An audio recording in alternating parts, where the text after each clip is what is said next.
哎呦我的妈！哎呀，这谁呀？啊！把这个东西丢到我这里来！哎呀，我也丢是吧？那好吧，我就拿回家煮了。老公，你这个是什么呀？刚走到小屋那里，这个东西就从天上掉下来的，我也不知道是怎么回事呀。还有这么奇怪的事情？对呀，我见过天下掉馅饼，没见过天上掉18爪鱼的。可能今天运气太好了，你去摘点辣椒吧，我先处理一下，来个爆炒八爪鱼。好。先来清洗一下这个八爪鱼，把这层黑膜扯掉，因为这个黑膜太腥了。你从辣椒摘回来了？啊，好的，放开这里啊，剩下的交给我，等下过来吃啊。好。冷水上锅，来点姜，给它炒水。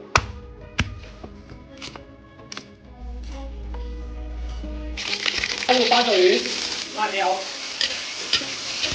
可以出锅了。来了，八爪鱼炒好了。好吃啊，这个八爪鱼。